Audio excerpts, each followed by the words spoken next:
Let's do some quick welcome and introductions. Then we'll dive straight into the panel and then wrap up. Really excited to introduce you to us and to the panelists.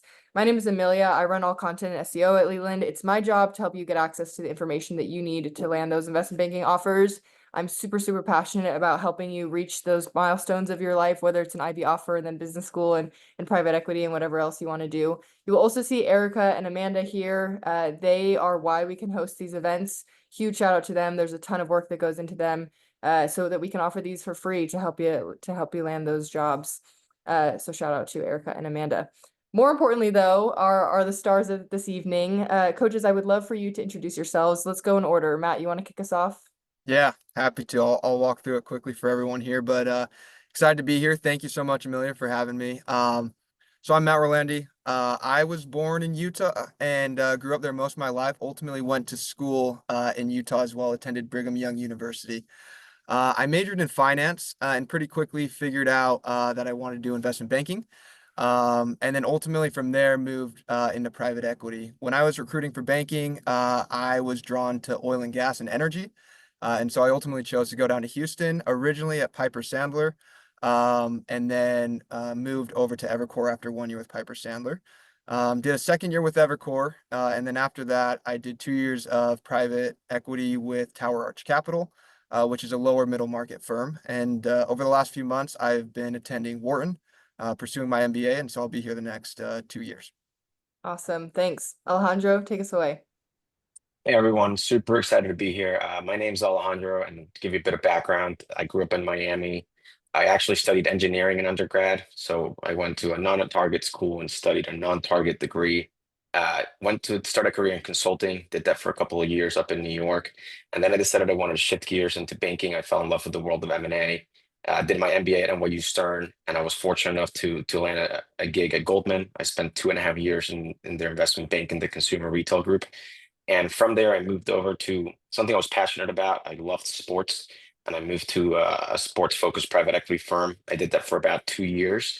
And last year, I got together back with a couple of colleagues of mine from Goldman, and we started our own private equity firm called Harbor Street Capital, where I am now. And coaching is just something I've always been super passionate about. When I was at Goldman, I was really fortunate. I probably conducted 100 plus interviews of analysts and associates. So super excited to share any insights with you. Thanks so much. Jonathan, finish us off. Okay, great. Hey, everyone. Again, I'm John.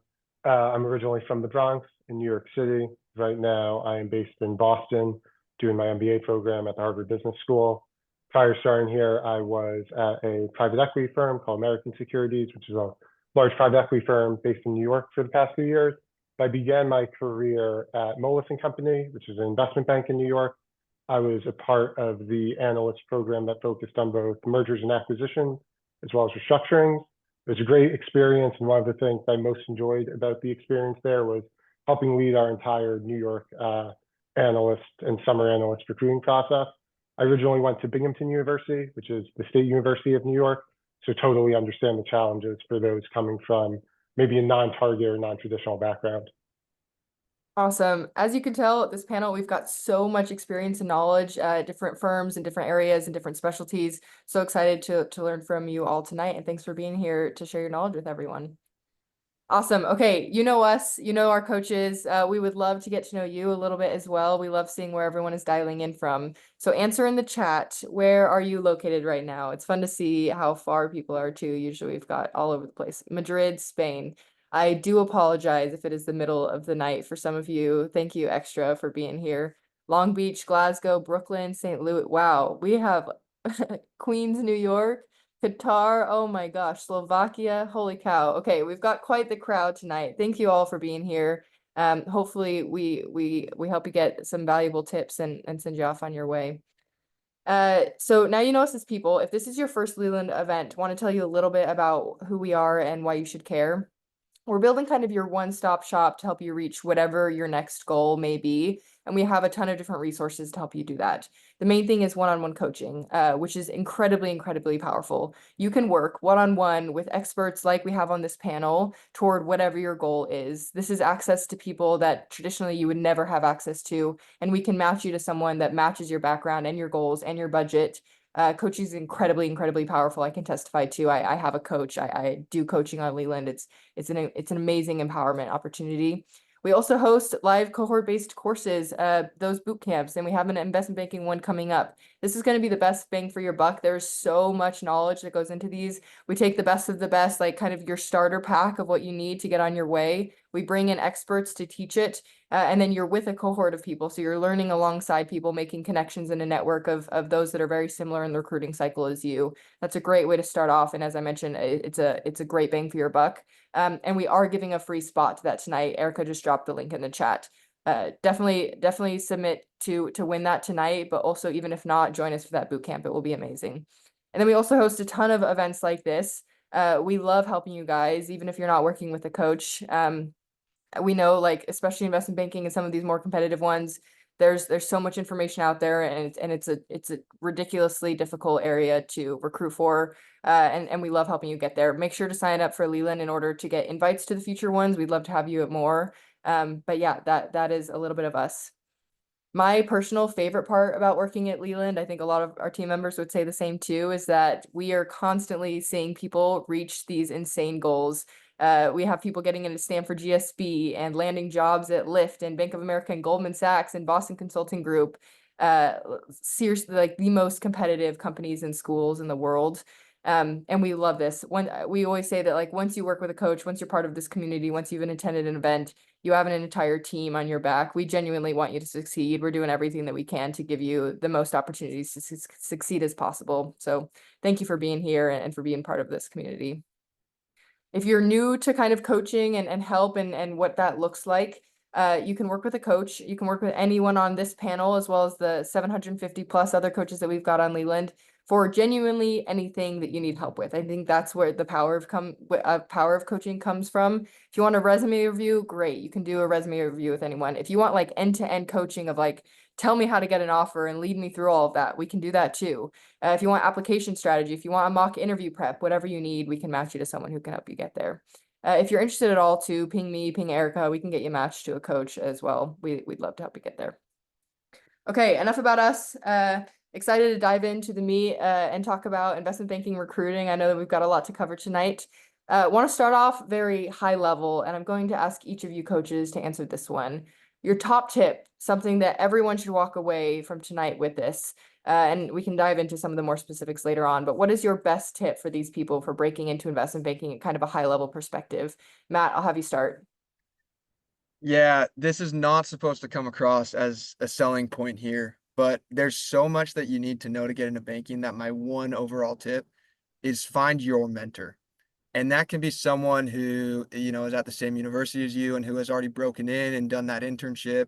It can be a mentor in the field that you have some connection to. It can be a coach on Leland, but like, again, not a selling point, but you need to find your mentor, because there is so much that, you need to know and that you can get coached up on. And you think you've got your resume, but there's actually so much more you can do with it, that having that guy in your corner who you can turn to with every question, who's also going to help you keep you motivated and just know where the landmines are and not to step on them. That's my biggest tip in terms of like finding your person that's going to guide you through the process. Thanks, Matt. I love that. I feel like so many times people think, oh, I have to do this all myself, or it's not valid, when like anyone who has gotten anywhere has gotten help in order to do that. I think that's a really powerful tip. John, what is your top tip for breaking into investment banking? I think Matt said a great one. So to build off it, my next one would be just to fully commit once you decide that this is something you want to pursue. I think a big reason that can feel like a daunting task for folks is because they're not entirely sure when they want to go and take the plunge. They recognize that there's a lot of stuff ahead of them. And sometimes when you have too much stuff to do, you end up doing none of it because it feels so overwhelming. And then the clock keeps ticking. And so whenever you decide that this is something you want to pursue, I think committing to yourself, setting deadlines for yourself, trying to hold yourself accountable is the biggest thing that lets the candidates who are applying for this end up being successful beyond what they had even imagined, because there's a lot of other folks out there who may say they want to do this, but aren't fully committed. And so if you are one of those people who fully commits, you have the chance to go and kind of realize wherever that opportunity is for you. It's a great jumping off tip, and I'm seeing some nods of agreement too. Alejandro, what is your top tip? They stole two of the ones I was going to share. I love it though. I think the one I would share in addition to those is you need to be super resilient throughout the process, right? It is a difficult, challenging process. It's competitive. I don't think that's a surprise to anyone. And what that means is no matter how good you are, no matter how much effort you put in, you are going to get a no from someone. And you're going to get no's from one group or from one bank or from one person that maybe you didn't jive with, and that's okay. Your job is to keep your head up, keep prepping, prepare more, keep pushing. To the point earlier, find that person that you can rely on. It doesn't have to be one person. It just can be somebody that can help guide you and help direct you in the right direction. But ultimately, it's just being resilient, and it's a skill that you'll be grateful you built because you need it when you're on the job. Because the job is also not easy. At times, it's very rewarding, but I think that you really need to kind of have that mindset that it's going to be a journey. You need to prepare for every step, and you need to just keep being resilient. What awesome tips to start off with. Find a mentor, commit, and be resilient. I think those are great. Okay, let's start getting into some of the specifics here. So each one of you, I think, has approached the investment banking recruiting in a slightly different way. I would love to hear each of your personal stories, and the reason behind this is I think we have people here from a lot of different types of backgrounds at a lot of different points in their career. And so hearing how you guys have entered is extremely helpful. Alejandro, let me go back to you. Can you walk me through your recruitment process, what that looked like? Absolutely. So mine started a little bit before I decided to go to business school. I was in a project in consulting. I was very fortunate, and I did some post-merger integration work. It opened up my eyes into what M&A really was. I wanted to be more involved with the advisory work. I decided to go to business school, so I always use that as really the start of my recruiting process. And then I went through the process of dozens of coffee chats. I think I had a little tracker. I did like 70 coffee chats, which is probably not that uncommon nowadays. And the process just kind of to the point of being resilient, just you have to keep prepping for every single one. Some are going to tell you no, some are going to tell you yes, and you keep moving through the process. So for me in particular, I was really fortunate. I did well with a lot of the banks, did okay with others, and ultimately I had interviews with a couple of the different banks, and then I went into a room. In business school, it's common. You take a week in winter break when there's no class, and you just literally mock interview your classmates for an entire week, like 8 hours a day, Monday through Friday. And as you go through that process, you practice your interviewing, you mock interview all week. I probably did 25 mock interviews, and ultimately I went through the interview process, went through the super days, and I was really fortunate to get a couple of offers. Very lucky, and ultimately decided to go down with the Goldman one because of we can talk about the reasons, but that's kind of how my journey happened, all the way from getting on campus, going through hundreds of coffee chats, and then boiling down to the interview process and ultimately an offer. Awesome. I love the point about 70 coffee chats because I think it sets expectations really well. Like this is going to be a grunt and you kind of got to get through it. John, can you walk me through your process? Yeah, totally. And so my recruitment was from the undergrad process. So for anyone who's recruiting from undergrad, the big thing for me that I found in my recruiting experience is just like how we learn in finance class, I was a finance major, that interest compounds. The big thing for my recruiting process was experiences compounded very much the same way. And so once I got the ball rolling on one experience, it led to the next one much easier. So for me, it was I had done this case competition that this finance club at my school hosted. Again, we're non-target school, but we had a finance club. We had a M&A case competition. And from that competition, I learned, similar to Alejandro, I learned about what investment banking, mergers and acquisitions was, what corporate finance advisory was, discovered I had a real passion for kind of trying to get involved in that. And then because of that, because I had that experience, it made it that much easier for me to go and think about, okay, can I go and reach out to someone else and try and learn about their career? I can mention that, hey, I had done this thing, I have this passion. I would love to hear what they do for their job.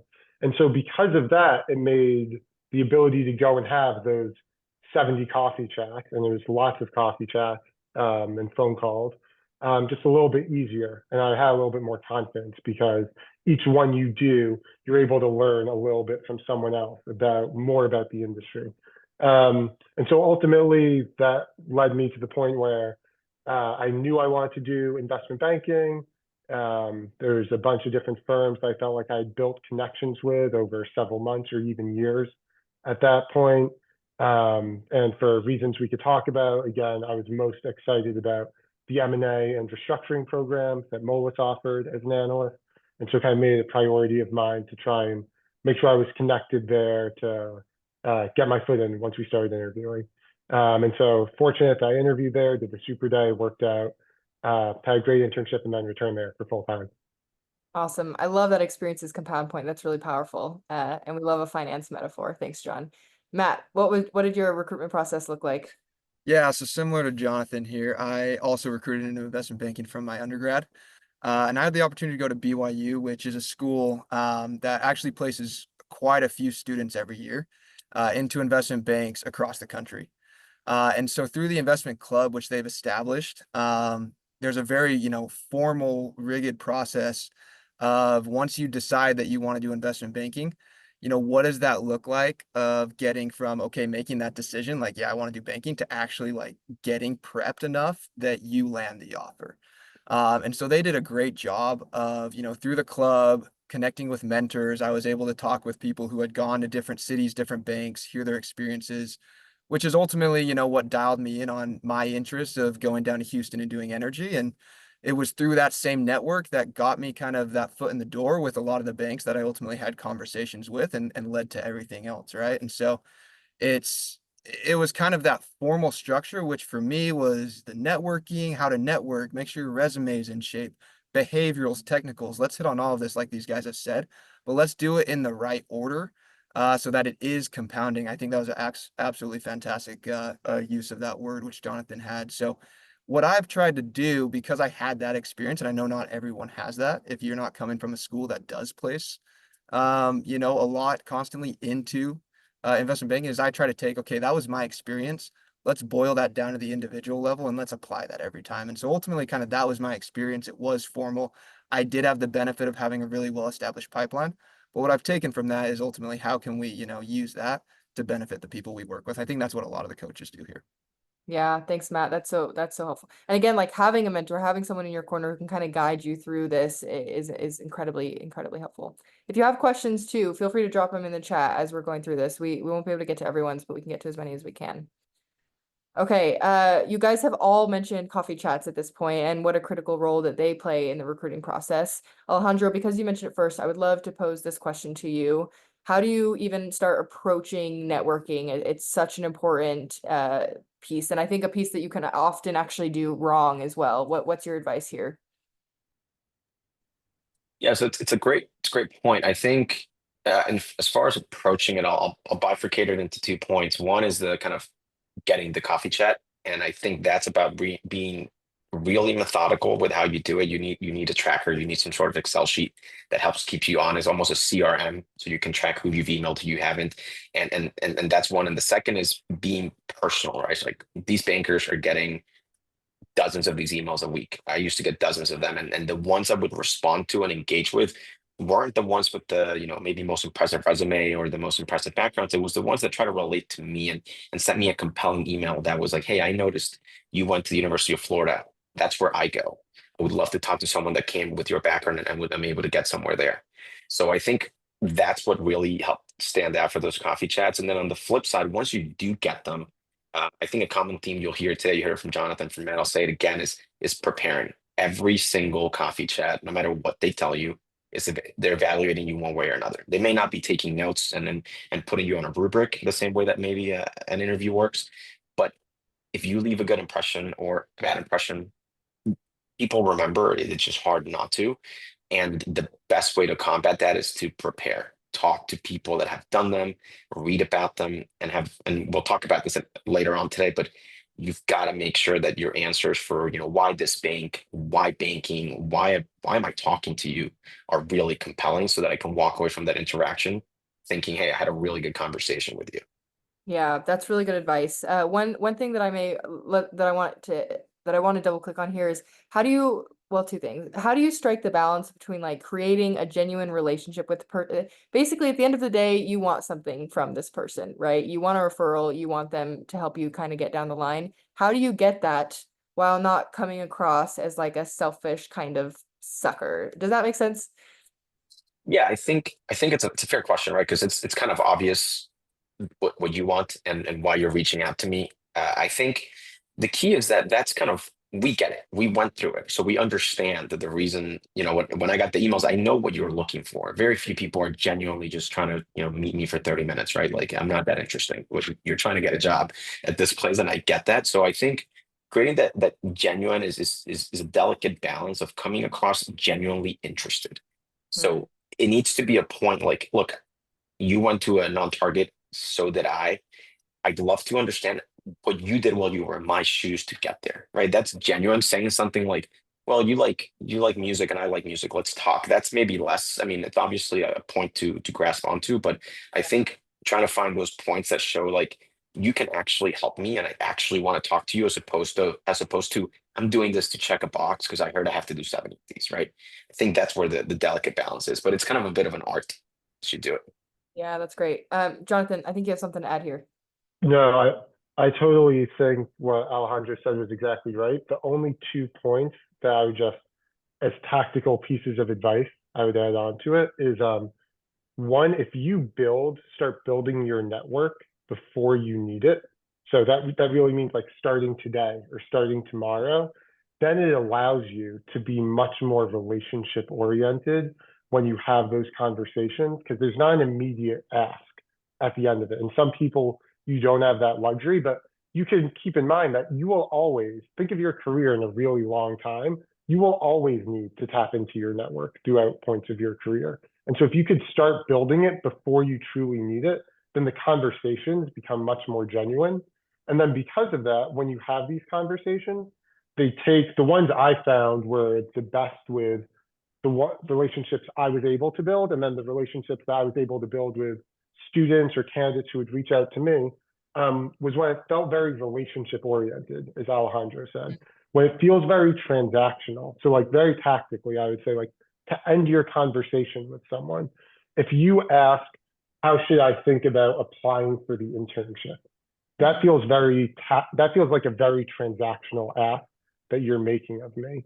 But if instead you ask, "Hey, Jonathan, as someone who's passionate about this, do you have any advice on books I should be reading or people I should reach out to or firms that I should be researching for someone who's passionate about trying to pursue a career in this?" All of a sudden, you're going to get the same information from me. If we have a job posting, I'll tell you. If I know someone who I think would be helpful for you, I could pass that along. But by phrasing it that way, it feels very relationship oriented versus very transaction oriented. And you'll see your responses that you get from folks, I think, become that much more helpful for you because the ask feels different at them. Yeah, both of those responses, guys, were so great. That's so helpful on a tactical level and kind of high level. One thing that I want to highlight too, that you both kind of touched on, but not explicitly, is that Alejandro said, do your research beforehand. And that's also on like the personal side of, yeah, who are you? Why do you want to go into baking? Why this bank? But it's also into the person. Like, do you know the person that you're showing up to the table with? Or are you asking questions that they've heard a million times that show you haven't done any? Like, do you even know what you have connected to? That you only have what, 30 minutes, sometimes less. And so show up having done your research, asking thoughtful questions. I love John's point about phrasing and how you approach that makes such a big difference. Such helpful stuff, guys. Okay. This is a great dovetail from our previous point of, okay, you're showing up to these coffee chats, and now I need to know my story of why do I want to go into banking? Why do I want to go into this bank? What makes me stand out from the crowd? Matt, I know you did a ton of prep with the BYU Investment Banking Club for this stuff. Can you talk about how you crafted your story, and how people that either have a club or don't can start doing this on their own? Yeah, absolutely. And this is a huge part of every single conversation that you're ever going to have as it comes to banking and honestly, just networking in general. Just having your story down is huge. So look, the first thing is there's really two parts. You want to be able to express, hey, who am I as a person? So that I'm not coming across just as a robot of like, hey, here's all the great expertise I have of getting into banking, but like, let me give you a little bit of background in the 90 seconds I have to give this. Who Yeah. I am, who's Matt Orlandi as a person, where did he come from, what are the salient points in my life that have ultimately led to get me to this situation, be in this chair, be talking with you, be interested in investment banking. And that's kind of the second piece is outside of like what's developed you as a person and like made you who you are. What was it that eventually got you interested in banking? And typically it's kind of like a funnel. There's typically some type of early interest in business or finance is the best way to think about it. This is how it happens for most people, how it happened for me. Yeah, I got interested in business and finance and making money. Okay, what did that mean? Well, I went to school and I started thinking about, okay, I want to major in finance. I kind of narrowed it down from business, it's not accounting, it's going to be finance. And then from there, it's like, okay, I could have gone consulting, I could have gone asset management. No, I made some type of conscious decision at some point to pursue banking. And so it's just walking people through that process of like, you're obviously decided to do banking. Make it a clear story that's logical, but that's concise. It's quick of how did I get to where I am? How does my personal story play into that? And typically the last part, how I like to finish is, hey, after I decided on banking, I realized like, oh, I need to go get these, experiences, internships, whatever it is to better prepare myself. So here's what I've been doing since then that ultimately, these experiences, the internships, everything I've done up to this point have kind of led to how I'm in this chair, made me who I am today, and honestly make me a great applicant for this position. And so kind of like creating that arc and then really landing that plane on the runway of like, here's how it all brings me right to this moment where we're at right now, I think is typically a really powerful way, which I've seen as effective on how to do that. Yeah, Matt, I want to emphasize what you just said because I think it's important for investment banking, but also for like every job interview ever, business school, all of these things of like that arc of like a cohesive, I was here and then I was here and then I was there and here's where I will be. And this is what kind of all connects them together is so important. The other thing that you said that I want to emphasize is it was personal, right? It was like what happened to you, and in what ways was that different from everyone else?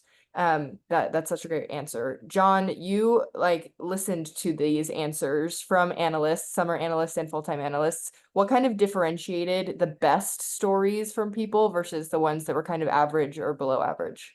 Yeah. The way I would often ask this question is walk me through your resume. It's a very common way that bankers will ask this question. And a big mistake that people would make is they would interpret that as to walk me through the top to bottom of their resume. And they would give me the bullet points of all the great things that they were doing, but there wasn't that clear arc. And what I was hoping most to hear is exactly what Matt described. I would love to hear you have this like 90-second intro. It's really when we're making our first impression. I can very quickly learn lots about you. I can learn about your passion, your humility, your drive, your ability to research by how you deliver this answer. And so the folks who had that well thought out funnel and kind of talked me through it in a clear, succinct way, it was really, really compelling to hear.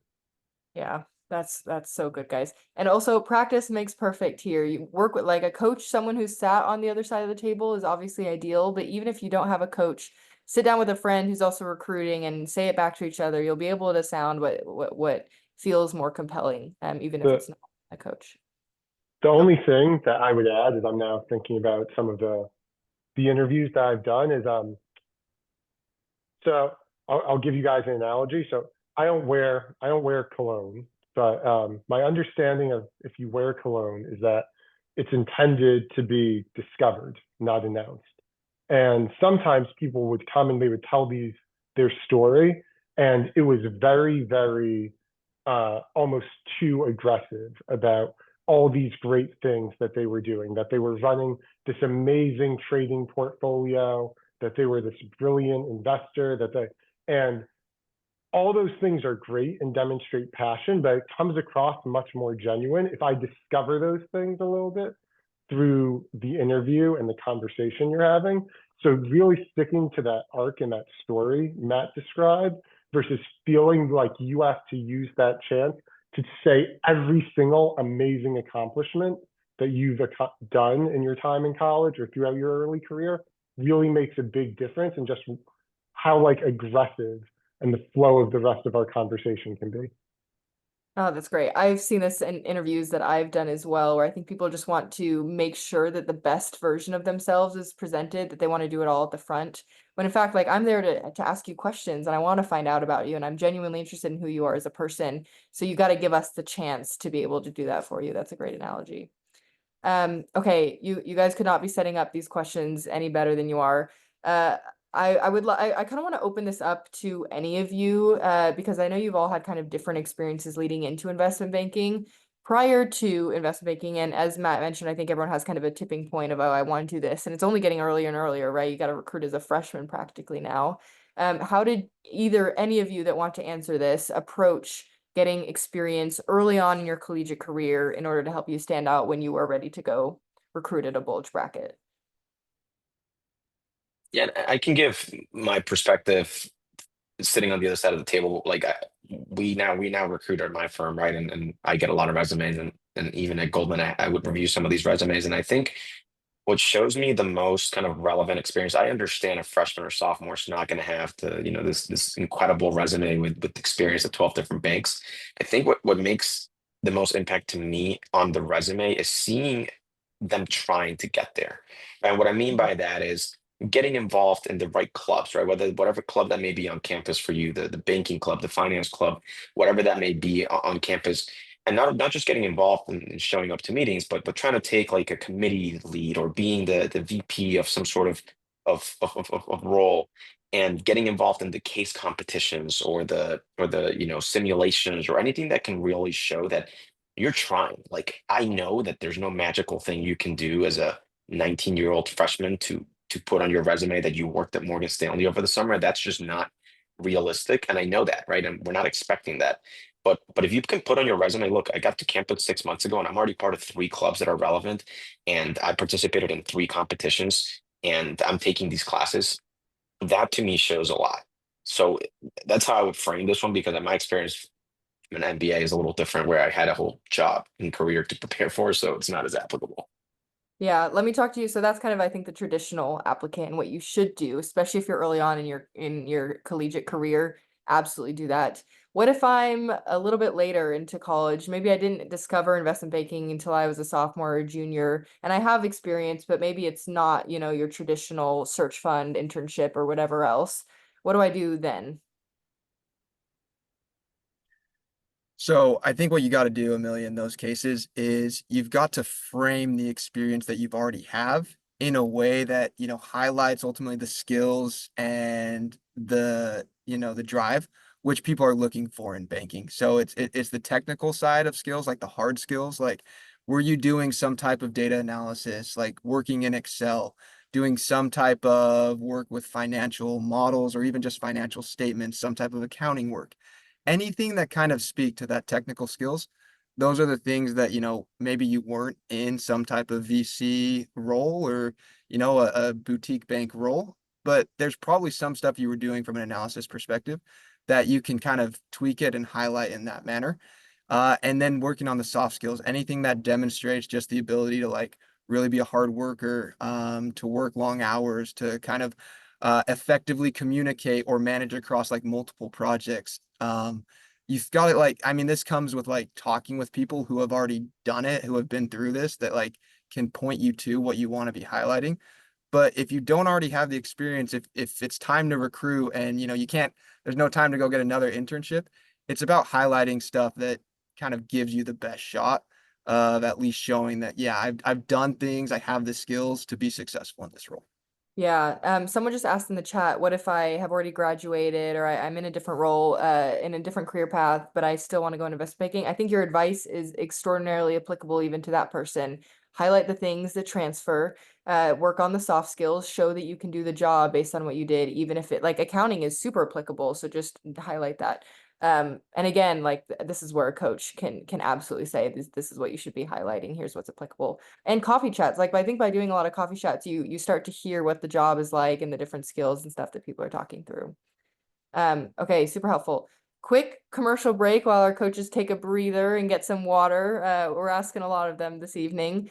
I just want to double down on this boot camp. We've done a lot of boot camps at this point, and I cannot tell you how much progress we see in the people that have done them. It's from 0 to 100, and you're doing it with a group of people, which is just so incredibly helpful, I think, to be doing it with people that are in the same stage as you. It starts on November 4th, which is perfect for recruiting deadlines.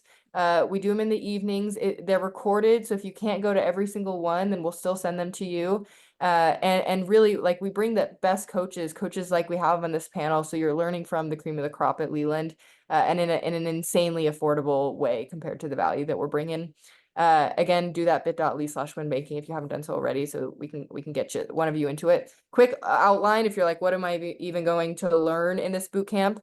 Talk about frameworks, we talk about LBO, modeling, evaluation. We do a paper LBO and case study that's like very, very tactical and walking you through every step of this. A deal structure, modeling evaluation part 2, and then behavioral interview. So as you can see from this, like literally every step of what you need to kind of get your base level foundational coverage is here. And it will be, if you're just getting started or if you need some direction, it's the absolute best thing you could be doing for your recruiting. It's literally over like $3,000 of value in the coach's time, in the content that we give you access to. And it's just like you couldn't ask for a better deal from this, and we would love to have you from it. And we're tonight only, we're getting it out for $6.99, which is insane. So all of you are investment banking and finance people, I think you can read what kind of deal that is. So we'd love to have you in this. Take advantage of this deal. It ends tonight. We'd love to help you get there. bit.ly/winbanking. Okay, coaches, hope you're feeling refreshed after that, because we've got some hard questions coming your way. So we've talked about your story, talking through your resume. As you've already mentioned, the 2 other most common questions are why banking and why this particular bank.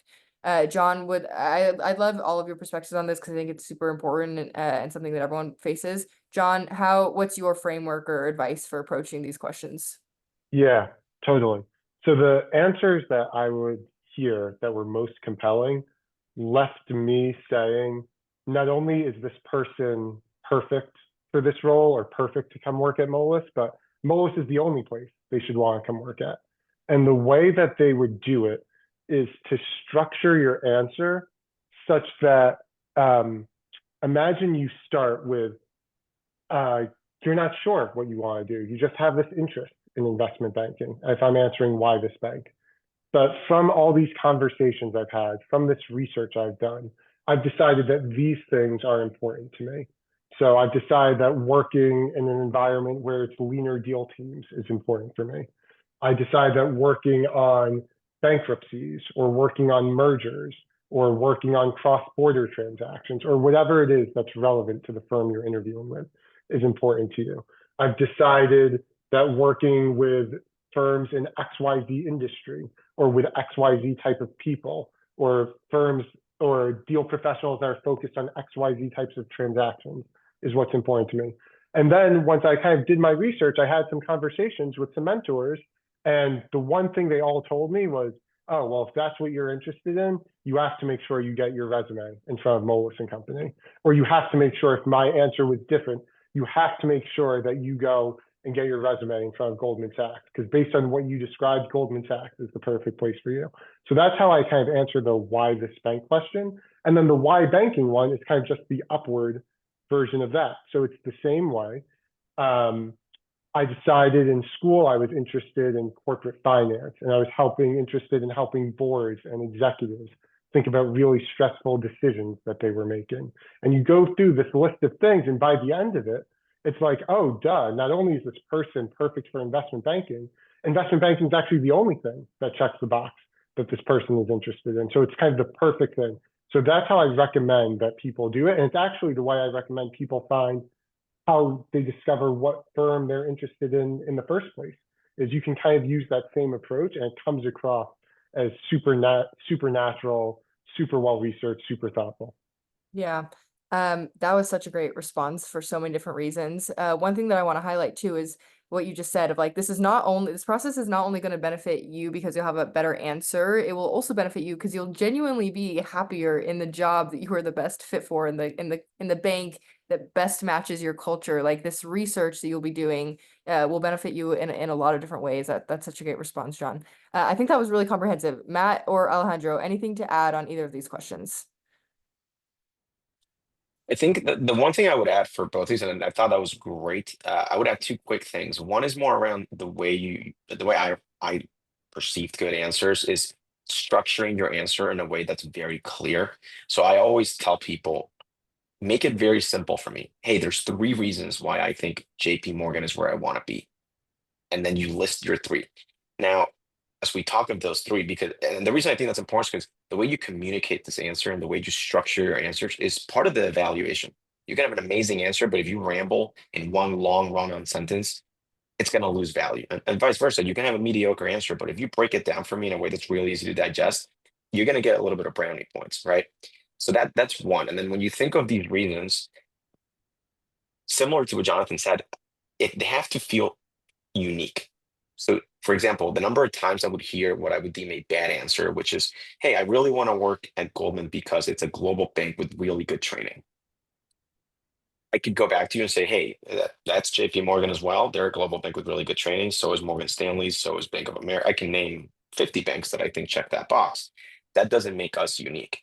Now, a different answer would be you give me different reasons that are very specific to the bank. And again, that's going to vary. But for example, at Amolis, is that it's leaner deal teams. You get to work on a lot of M&A that you don't necessarily get to do at a bulge bracket, right? So adding that little uniqueness that makes me come out of that answer to Jonathan's point is you did your research. This is actually where you want to be because it also helps you showcase a little bit of like you prepared. Like don't go overboard and be like, look, on page 72 of your investor report, I read this, but you can definitely talk about things that are interesting about the bank to show that you went above and beyond to prepare and to read about it and to come in with a thoughtful answer. Yeah, those two answers went so well together. Matt, I would love your thoughts here too. That was solid gold from these two guys. So if everyone was paying attention, wrote some of that stuff down, you're going to be in a good spot. The last thing I would add on to all of that is it can be hard to like get to that differentiated answer of like why this bank that like can serve some niche that no other bank serve. In essence, there are always going to be those close competitors that look pretty similar. But you do have to get down to at least that point, to Alejandro's comment. I think the last piece that I always recommend adding is if you've had conversations with people in the bank, this is a great moment to name drop and say, I've all these reasons kind of have led me to this bank. And in my conversations with so and so and X and Y and Z people, and actually drop their names, these things stood out to me and have just drawn me in even more and make me feel like this is the perfect place for me to be. Whatever those reasons are, whatever. But by showing, that you've had those conversations, dropping the names, it's to Alejandro's point, shows you went above and beyond probably what other people are doing. And it also shows that, hey, if you had conversations with like 2, 3, even 4 people, like they must have thought high enough of you to keep like passing you on as a recommendation. And so it's just a little bit of like, stamp of approval type thing and showing that you have that. And I find that that's a pretty effective way and a time to feed that in because you do typically get this question. So it's a great time to drop some names if you have them.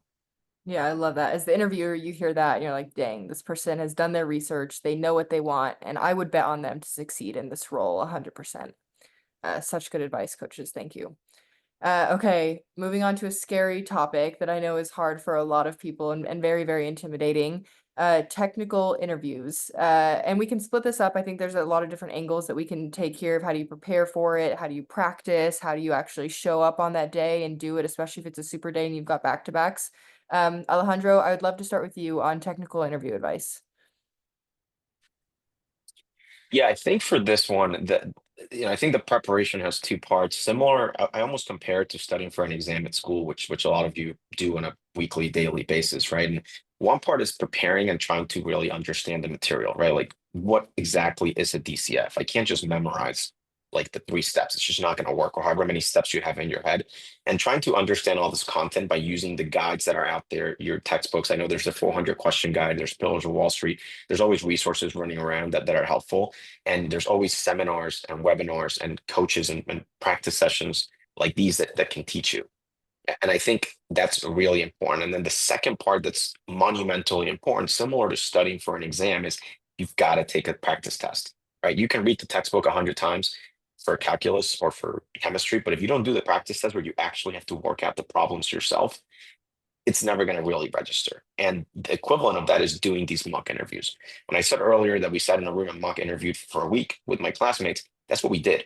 I sat on, you know, we were in person, but I sat in situations like this and we would mock interview and be like, hey, walk me through the three methods of valuation. Explain to me why you think, cost of debt is cheaper or whatever question it is. And I would have to give my answer to one of my classmates and I had to say the answer and actually think about it and practice it, right? So I think you have to combine a lot of that preparation and with the practice of doing that like practice exam that you do before a real exam.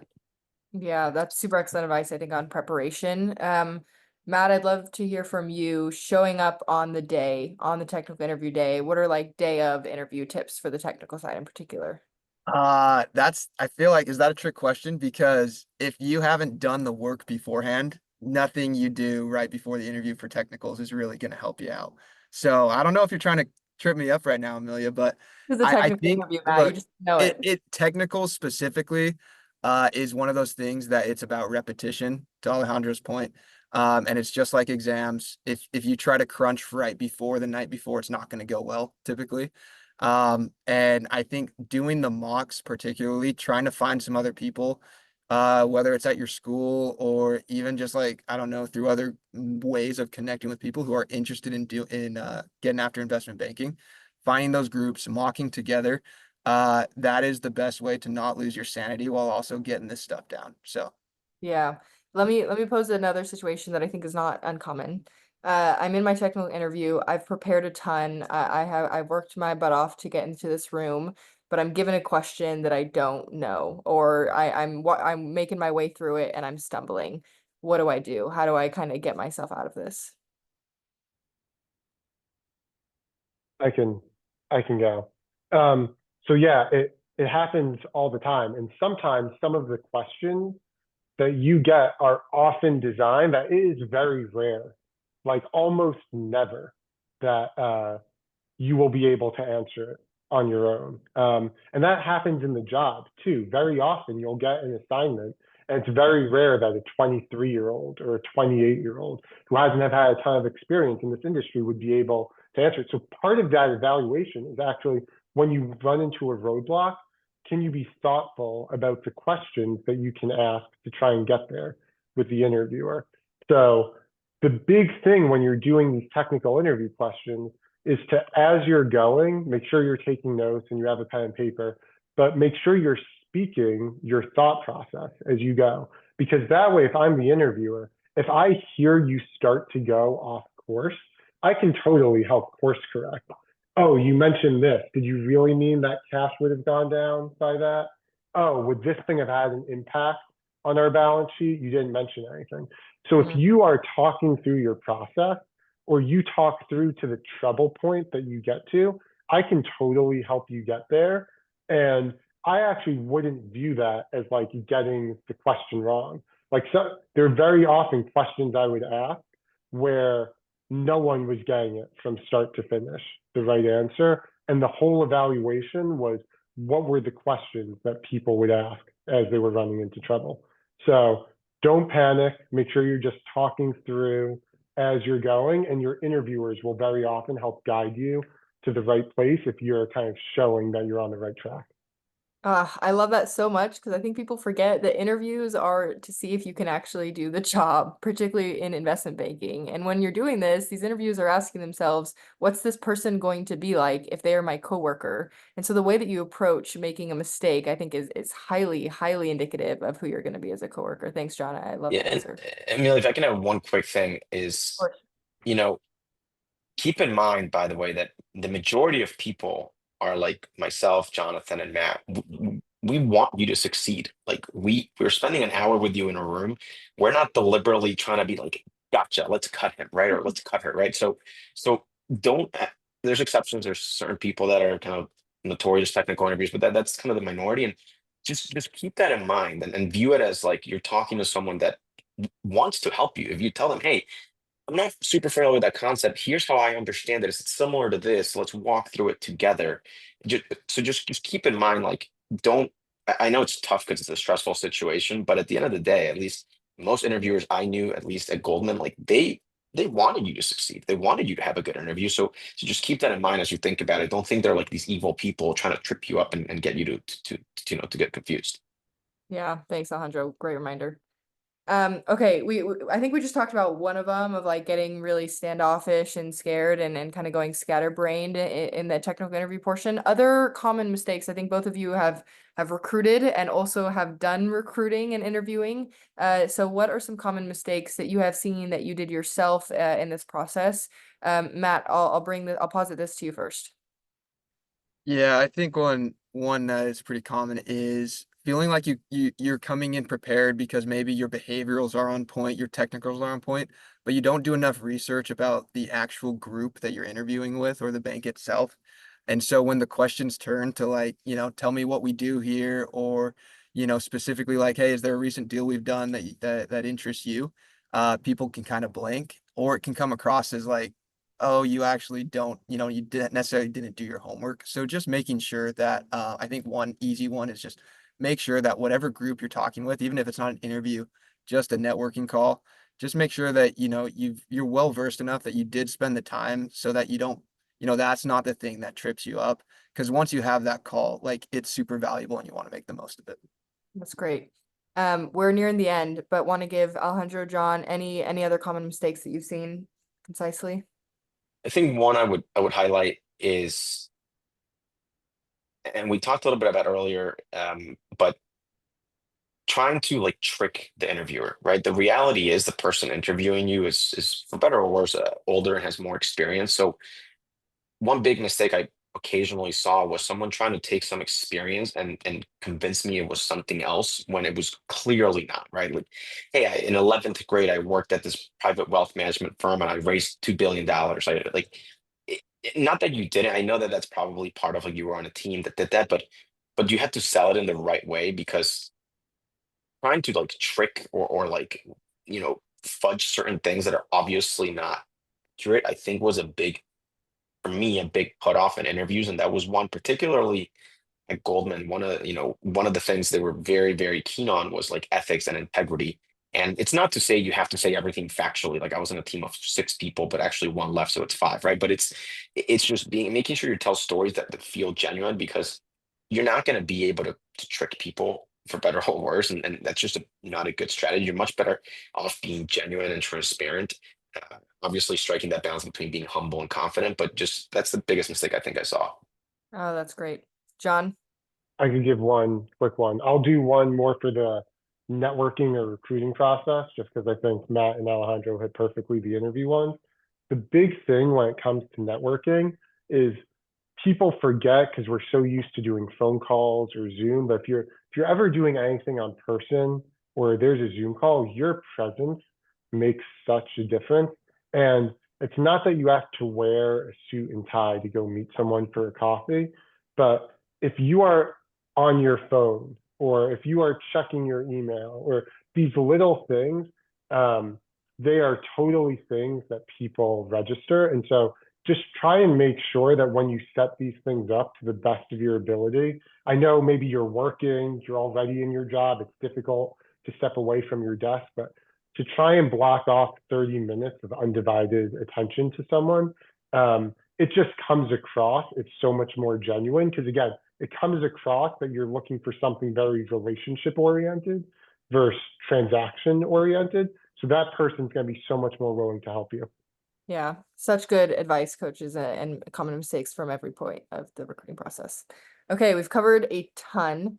I want to give you all space to kind of leave a final word here, and this could be a reiteration of something that we've already talked about that you want to make sure the people that it's hammered home tonight, or it can be something new that we haven't touched on. So each of you, what would you like everyone that's been on this call tonight? And thank you all for the engagement. It's been awesome in the chat. We won't get to FA other Q&A tonight, unfortunately, but we've got these coaches where you can get a personalized answer to all of that. But thank you for being here and for being so engaged. Coaches, what would you like everyone here to walk away from this night with? Alejandro, let me bring it to you first. I think I'll be brief, but the overarching theme I'll give you is prepare, because that's what the job is. When we go see clients, it's all about preparing. It's all about knowing everything about the client. the industry, everything you're going to present that day. So we're almost evaluating your ability to do that. It's not so much that I care that you want to work at Goldman because of a particular initiative. It's more about the fact that you went above and beyond to prepare the same way that you're going to be expected to do while you're on the job. So preparing for everything from the coffee chats to your resume, to your story, your behaviorals, your technicals, prepare, practice, do mocks, and really preparation is kind of the theme I would leave you with as the final tip. Such a great last tip. Thanks. Matt, what's yours?